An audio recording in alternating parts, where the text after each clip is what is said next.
Between rocking the boat and sitting down, between stirring things up and peaceably going along, we find ourselves here in community, each called from many different journeys, many different life paths onto this river road. Some of us are here because the rocking of the boat has been too much tumult, too much uncertainty, too much pain. Some are here with questions about where the boat is going, how best to steer it, where the journey ends. Others are here as lovers of the journey, lovers of life itself. Here, in front, beside, behind, each a passenger, each a captain, doing the best we can. Rest here in your boat with me, the river calls. Listen to how I flow, the sound of life coursing all around you. Let the current hold you. Let the current guide you. The current that gently flows through our soul whispers, "Come, let us worship together." Come, let us hold up for each other what we find worthy of our precious life and attention.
With thanks to the choir, we'll sing our youngest members on their way to Kids Connection.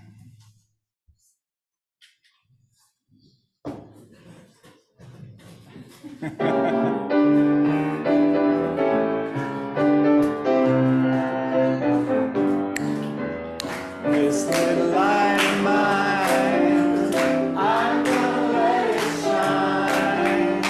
This little light of mine, I'm gonna let it shine.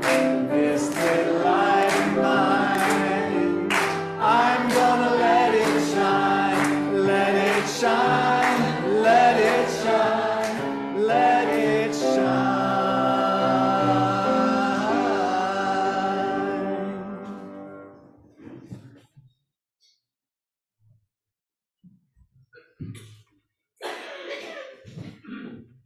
Good morning.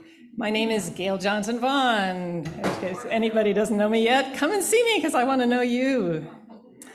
I'm your worship associate for this morning, kicking off our September theme of welcome.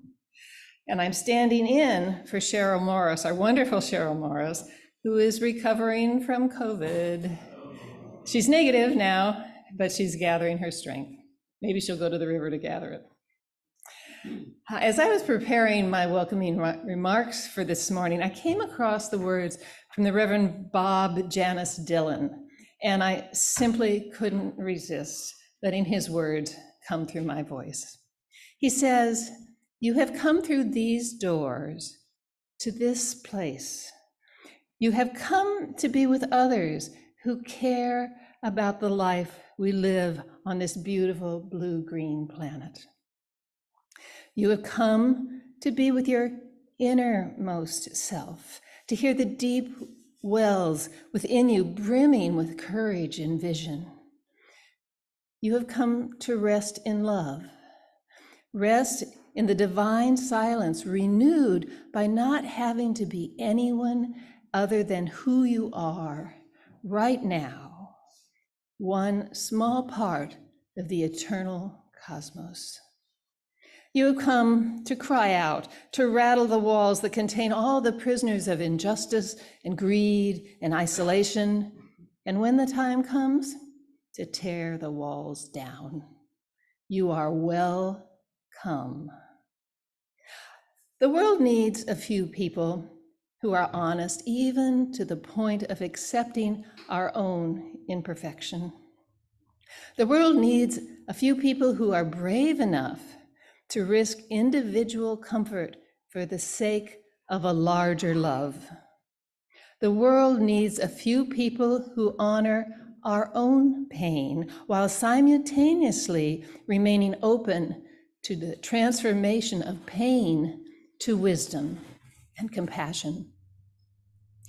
The world needs a few people who step into the unknown, carrying enough love to make it interesting. The world needs a few people who are ready to come alive. The sign-up sheets are not on any wall, but wait eternally in the human heart. Let us gather in peace. Let us make room for the infinite possibilities of the Spirit. Welcome, friends, to this hour and to this place. And now, take a moment to welcome those around you with your eye contact, with your words. Make this a wonderful space for the moment.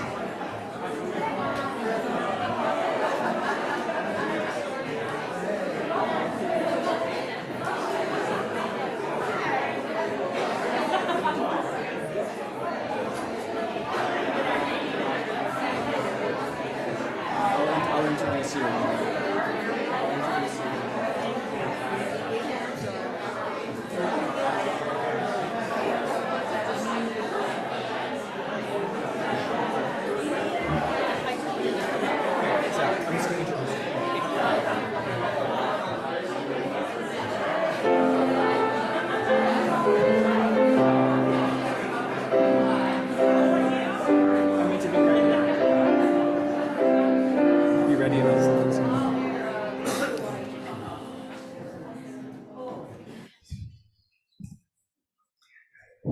Thank you. Our land acknowledgement this morning is offered by Beryl Raven and followed by the chalice lighting from UUCM President Renee Wiley. Good morning. With this basket of black oak acorns, we express our heartfelt desire that the Nisenan people may recover more and more of their rich cultural heritage. We commit to support them in these and other efforts in whatever ways we can, under their guidance and at their request.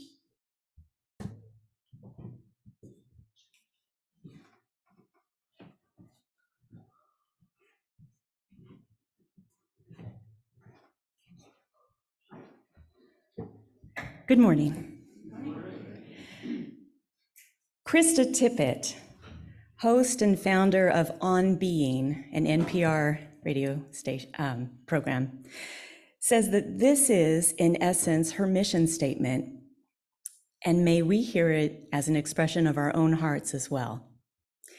Enough of us, across all of our differences, see that we have a world to remake. We want to orient towards that possibility. We want to meet what is hard and hurting. We want to rise to what is beautiful and life-giving. We want to do that where we live, and we want to do it alongside others. In this spirit, we light our chalice, symbol of this faith that calls us both inward and outward, alongside each other.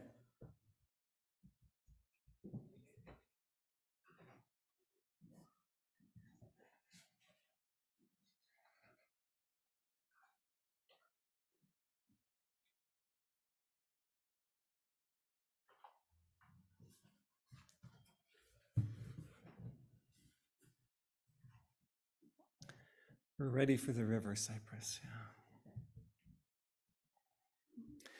When we see a river winding its way through a canyon, it appears as if the rock has decided the path and the fate of the river, as if the river has no choice as to where it flows. But whether a river rushes over and under and around boulders of ancient stone, or slides gently along rocky walls, or spreads wide for a time, as if taking a welcome breath before continuing, it's not entirely right to think of the canyon as being the route that the river follows. The river is what made the canyon. Here's a reminder from the rivers that in the long story, in the journey that's not limited to what we can see in this moment, it is the flow of the water itself, the path of the river that carves its way, chisels its route through layered centuries, as if the shape of the canyon could not have been otherwise. We can know what the water knows, that the river shapes its journey at least as much as it is shaped by the rise and the fall, the hardness and the softness, the naturalness and the human-shaped influences of the landscape. It winds its way over and under and around and through.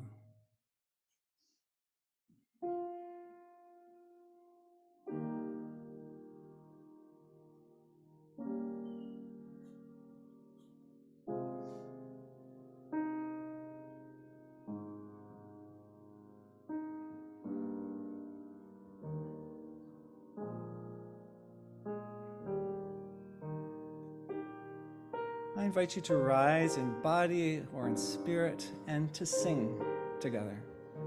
There's a river flowing in my soul. Cypress, I can go to the lyrics.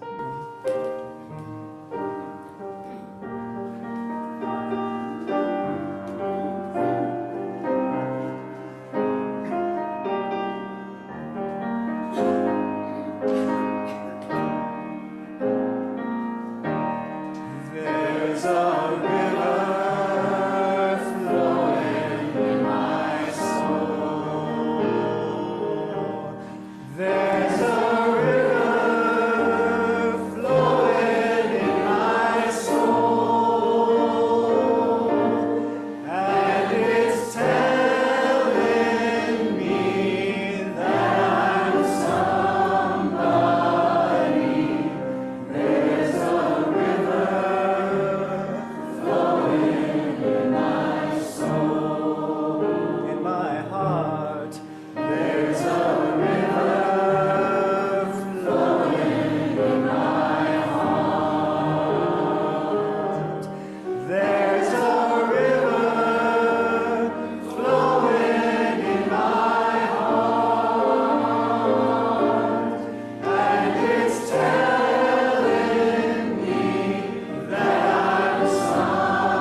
Enough of us, across all of our differences, see that we have a world to remake. We want to orient towards that possibility. We want to meet what is hard and hurting. We want to rise to what is beautiful and life-giving. We want to do that where we live, and we want to do it alongside others. I love Krista Tippett's words. Flowing, carving, shaping, being shaped. In the annual water ceremony we'll offer today, each person pours a little water into our common bowl. The bowl is seeded with water from many years' worth of these water ceremonies, because we're not starting from the beginning. We enter a river already in motion. 30 years ago, this coming January, Anita Wald-Tuttle and her husband invited people to join them in their living room to explore the possibility of holding at least occasional UU services here in Grass Valley or Nevada City. I'm about to visit Poland this coming week to study our courageous and determined Unitarian ancestors from the 15 and 1600s. Maybe we'll have a little water from Poland for next year. Yes, we enter and we move within this river that is in motion before us and will be in motion after us. As we prepare for this community celebrating ritual of pooling our waters, some from each of us, I'd like to offer a context and then to invite our thoughtfulness. The context I have in mind came through a workshop at our annual big gathering of Unitarian Universalists. It's called General Assembly.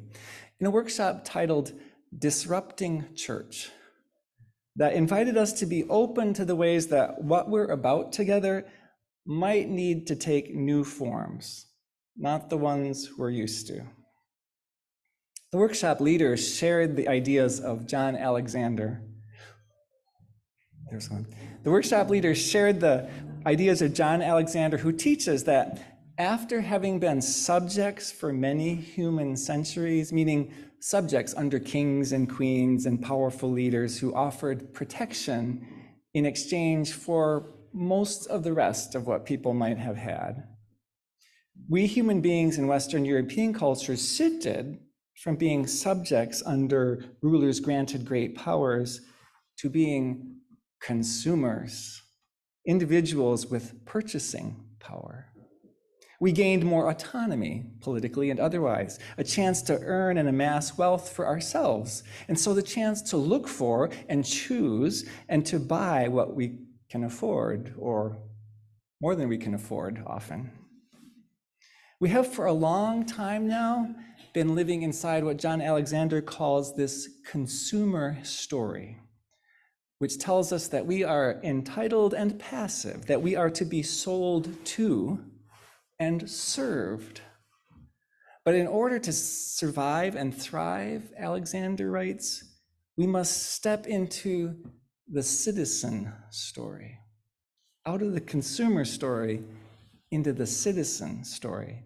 We must see ourselves as citizens, people who actively shape the world around us, who cultivate meaningful connections to their community and institutions, who can imagine a different and better life, who care and take responsibility, and who create opportunities for others to do the same.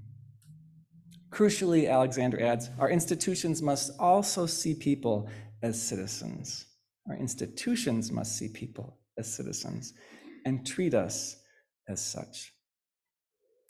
He points out that, among other things, this movement from subject to consumer to citizen is a path from being dependent to being independent to becoming interdependent.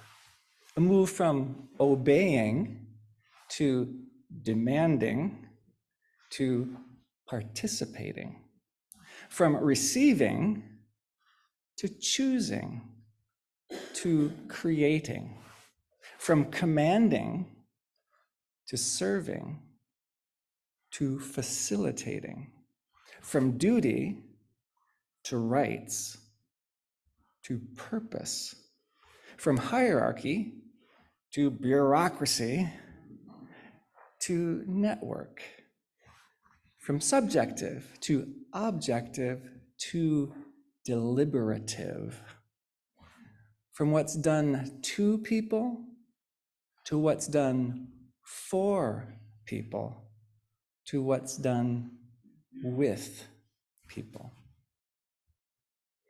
Hearing this in the workshop, I realized just how deeply all of our religious traditions and communities in the Western arenas, including ours, have been steeped in and built from a consumer model, a consumer mindset, a consumer story.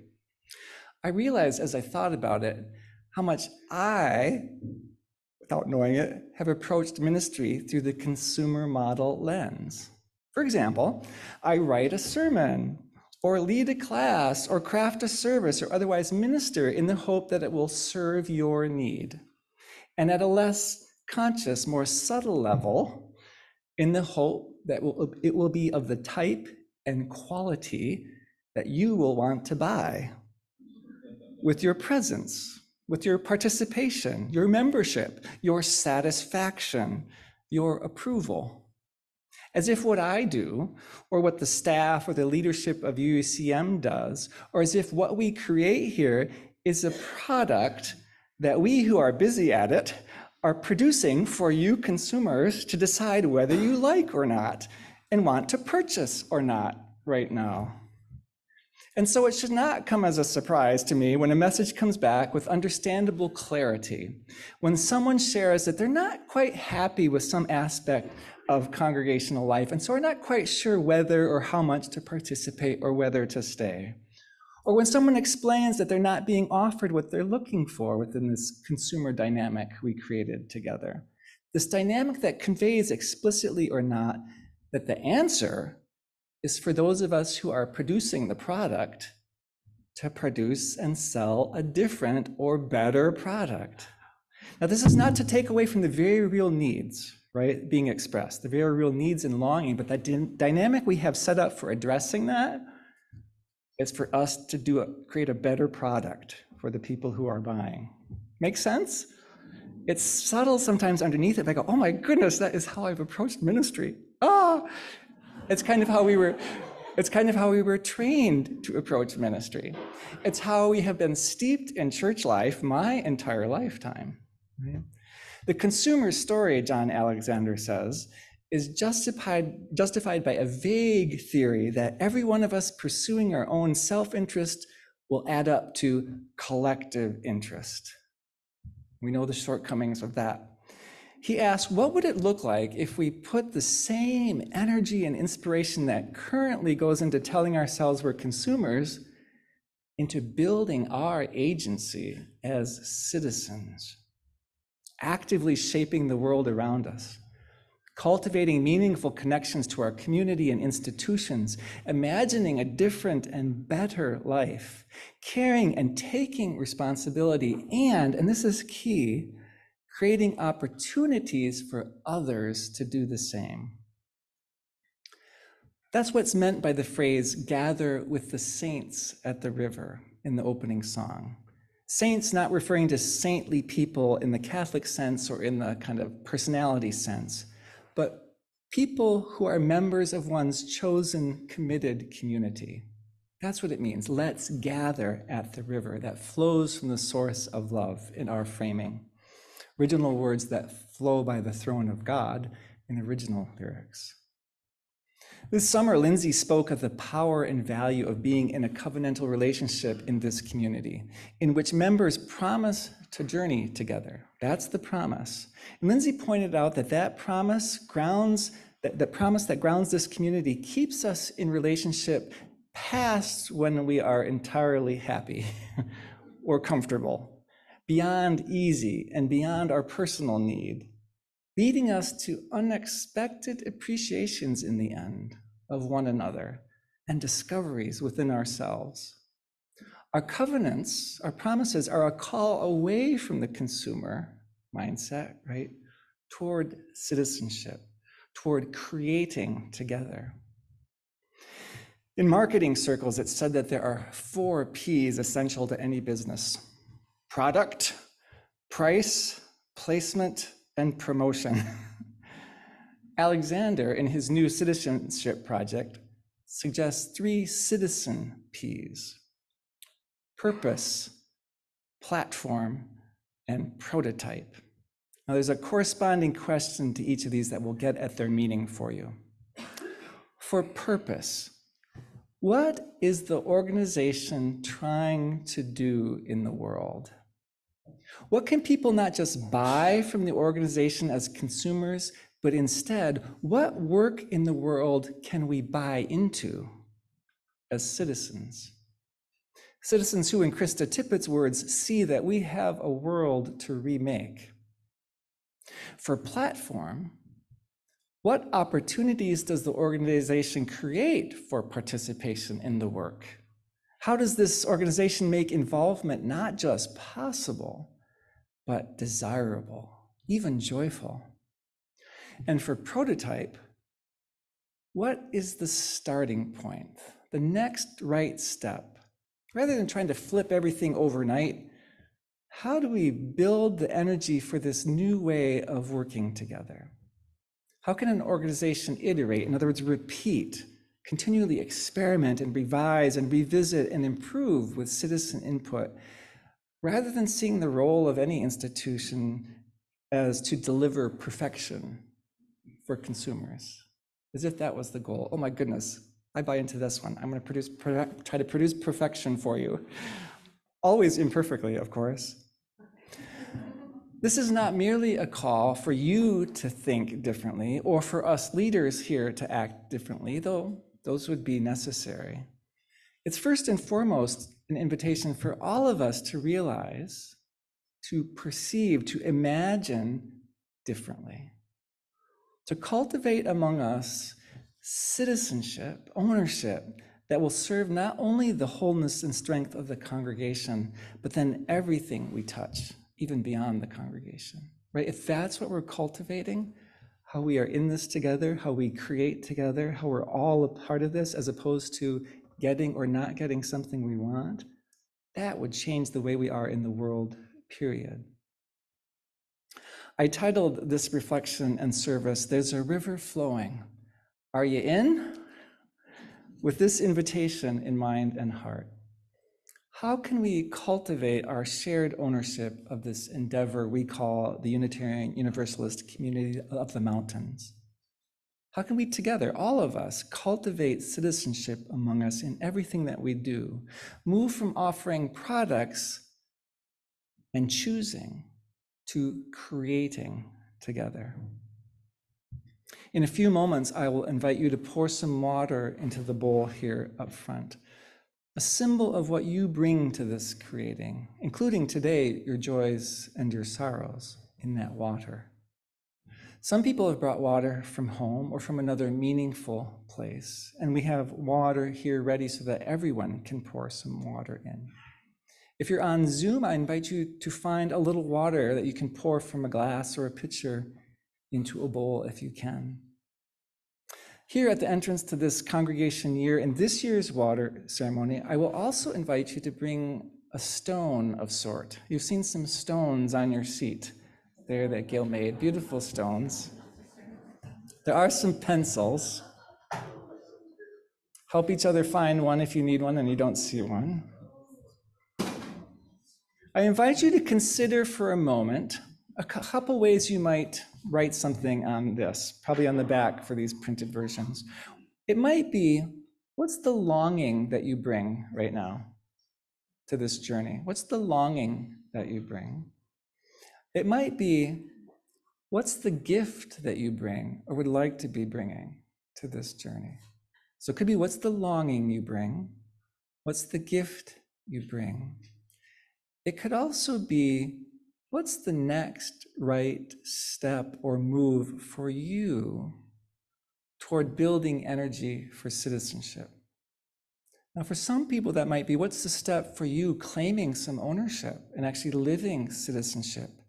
For those of us who are way too busy in the midst of doing things, maybe the step is the step that helps other people live into citizenship, that helps other people shape, cultivate, imagine, care, take responsibility for this community.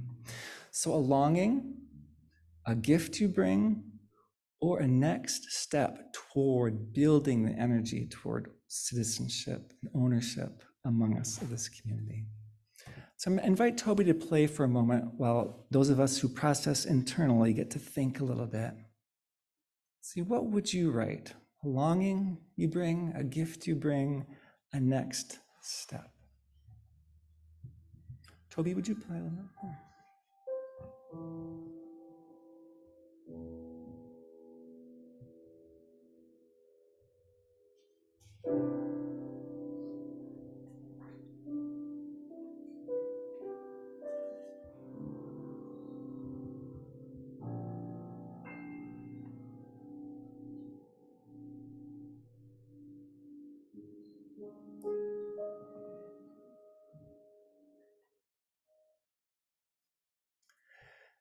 As you're ready, I invite you to come forward to bring your stone. The stone will go on the table around the bowl. The water is right here ready for you, or maybe you brought some water of your own. I brought a little water from Lake Michigan today. I invite us to hold each other as we do this, and just for practical purposes, it's probably smoothest to come down the center aisle and go back around the outside. And if anyone would like someone else to bring their stone up or pour some water for them, just raise a hand and we'll help that happen. So Toby, I'll ask you to play a little bit as we pool our resources, our longing, our gifts, our steps.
Spousal relationship, energy to volunteer more, peace and open heart, acceptance, connect to others in need. Giving up to the source. Authentic connection, transparency.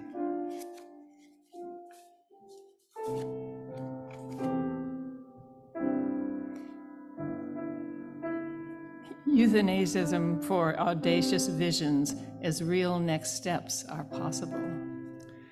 Add nothing new yet. Languaging to follow My calling. my calling. Longing to follow my calling. Learning to give grace instead of judge. Belonging, clarity, and generosity. The depth of pain to joy. Family unity, energy. Music, connection, truthfulness, open to others in need. Gift, my organizing skills. My work ethic. Contact, friends. Looks like lunch. To be a catalyst for others. simplify, amplify. I long to be loved and safe, to feel safe and Feel peace and contentment and gratitude. Interdependence, making art and sharing it, kindness, consideration, and peace. belonging, commitment, take action. Integrity, clarity, fasting. More participation, rejoin the choir, better health for future. Finding a different set of steps. Creating, writing, music. Transparent authenticity. I bring love. Be more welcoming. I long for people who care about the planet. Peace of mind, self-acceptance. Break out of shell. Gift, the river flowing through my heart. Longing to learn who I am. Longing for purpose. Community, sharing, participation, action. The gift I bring is care. The next step, longing I bring. Next step, question mark, longing to bring peace. I long for a sense of connection. I'm going to let Kevin read the small print. To put myself out there, to become a part of this new community, to heal my heart. Compassion for animals. Awareness, share my seeing, celebrate seeing together. To treat all living things and non-living things so that they will be everlasting. I invite us to bless the water and the longings and the gifts and the steps. We'll draw on the words of Ranwa Hamami.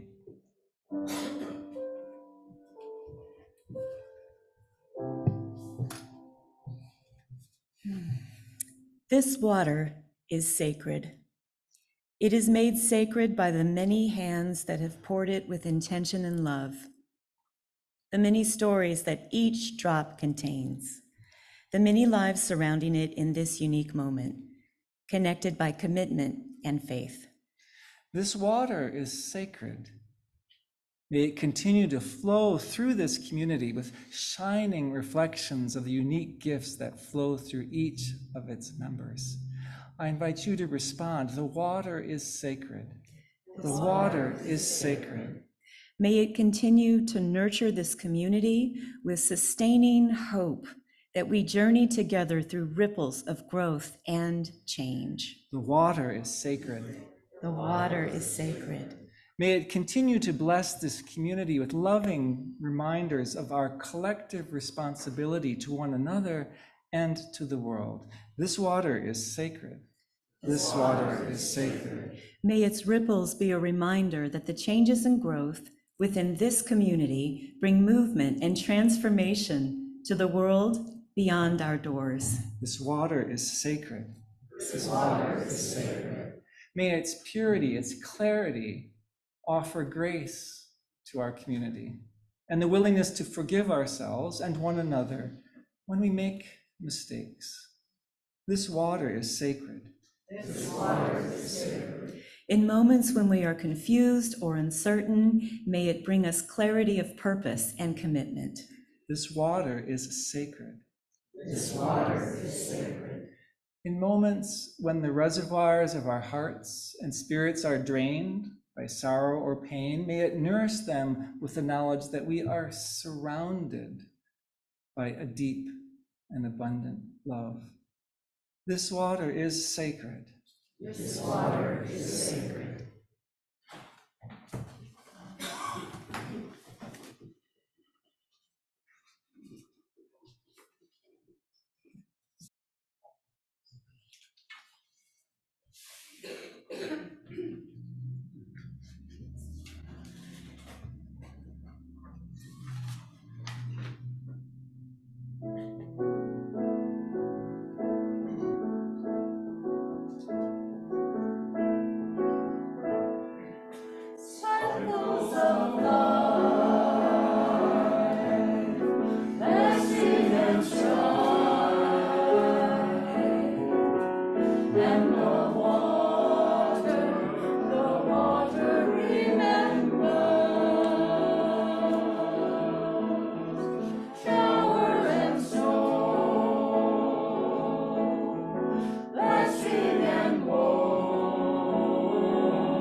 Any of us that spend time at our beautiful river in low water years and high torrid years knows the power of the current.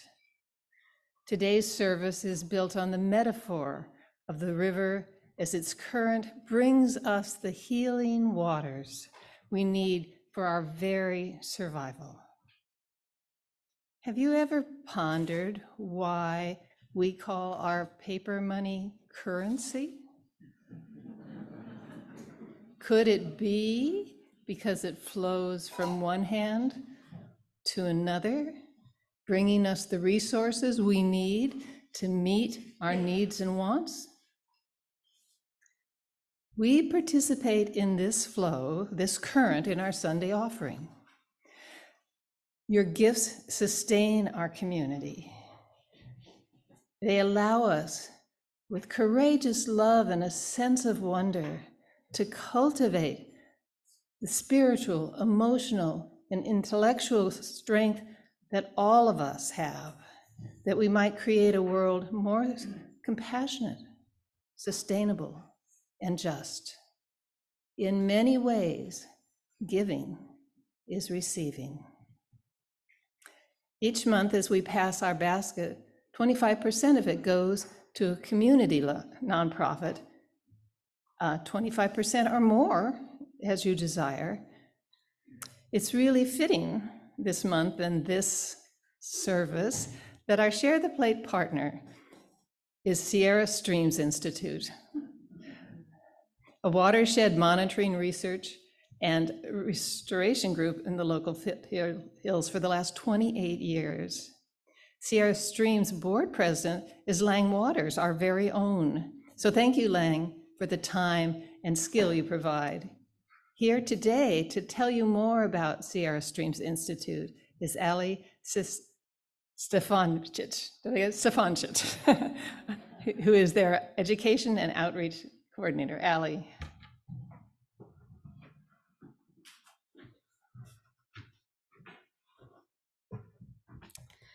Thanks so much. Sierra Streams Institute's mission is to promote scientific knowledge and stewardship of the Sierra Nevada watersheds through research, restoration, education, and community science.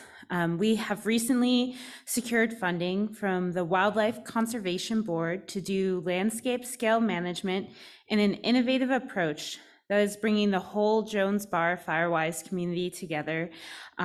This over 300 parcel treatment area will not only be able to reduce the risk of catastrophic wildfire danger, but also improve wildlife habitat and resilience to climate change.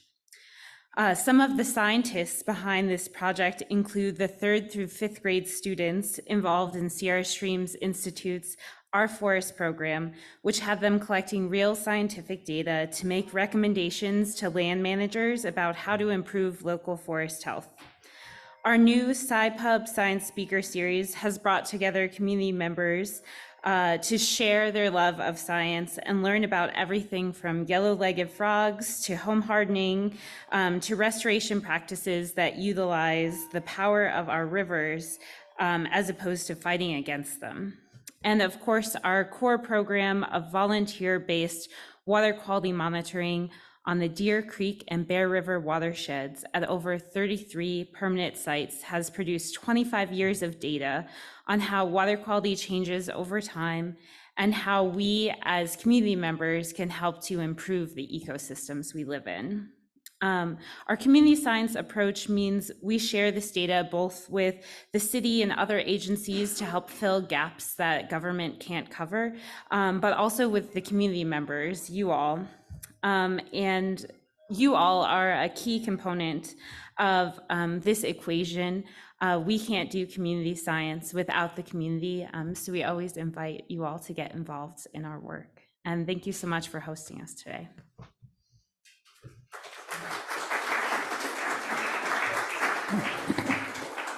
Please give generously, and if you want 100% of your gift to go to Sierra Streams, please place it in the white envelope in the basket.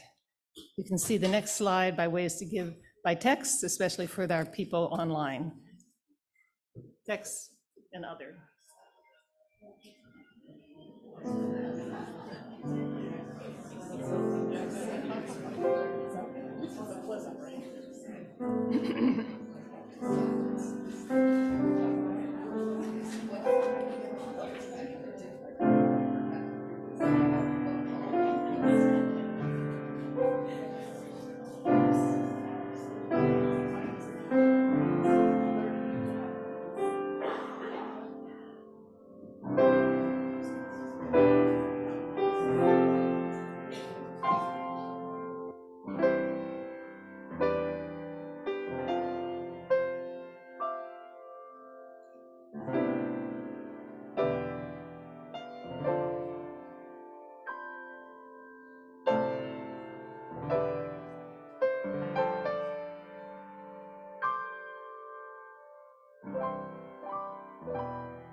Thank you.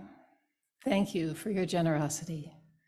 We dedicate these gifts to the work of clearing and opening the channels of currency in the rivers and the streams and in our hearts and action as we confront our personal barriers to being more compassionate, sustainable, and just. Thank you.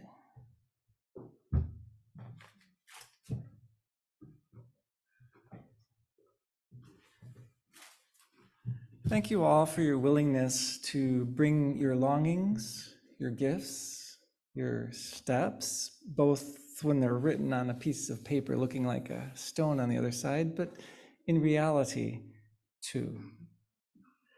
Thank you to Gail for being worship associate, stepping in for Cheryl. Cheryl, we hope you are healing well. We look forward to seeing you. Thanks for all the extras today, Gail. Thank you to Renee Wiley and Beryl Raven for being speakers today. Thanks to the choir. Yay. Thank you for singing today, and Toby for the music. The folks on Zoom say, can we see the audio-visual team once in a while? So we have to figure out how to get a camera aimed on them. So the folks online can see those people we keep talking about, Andy and Cypress this morning in particular. Thank you very much. Eileen, thanks for being chat host. This is another beautiful setting by Shanti, set up for yesterday's welcoming of the Andu St. Fort family. That was the origins of the setting in the background here. Thanks for greeting so beautifully Jean and Corey, and I saw Laura there, as is so often true. Michael is helping with refreshments today, as well as a number of people who brought food. And Linda Siska and Cheryl Spalding are up with our youngest ones up at Kids Connection. Thank you all. A couple announcements before we prepare to close our service. Women's Circle gathers tomorrow. Come join. It's time for Get Out the Vote postcards to be sent to those of you who've been writing them out. There are only 340 postcards or 17 packets left, meaning that 2,660 are already in people's hands. So you have until October 25th, those of you who are writing those, to finish and to mail them. And when you do, anytime, place a colored dot with your initials on it for each packet of 20 that you've written. There's a poster right outside the room here. Artist reception next Sunday for Renee Wildman's art. Fantastic artist. I love seeing the artist in the library, just down the hall here. And as always, please check the e-chalice and check the website for updates and what's happening. I invite us to close with the song Woyaya. Again, this Woyaya is a syllable a set of syllables that does not have implicit meanings. It's a little bit like la la la, right? But the song sings about we're going. We're not sure exactly where we're going, but we know we're going to get there, wherever that is, together. And Woyaya. So here we are on the journey. I invite you to rise in body or in spirit and to sing.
We have come through these doors and into this place. We have come to be with others who care about what it means to live on this beautiful blue-green world. We have come to be with our innermost selves, to hear the deep wells within us, brimming with courage and vision.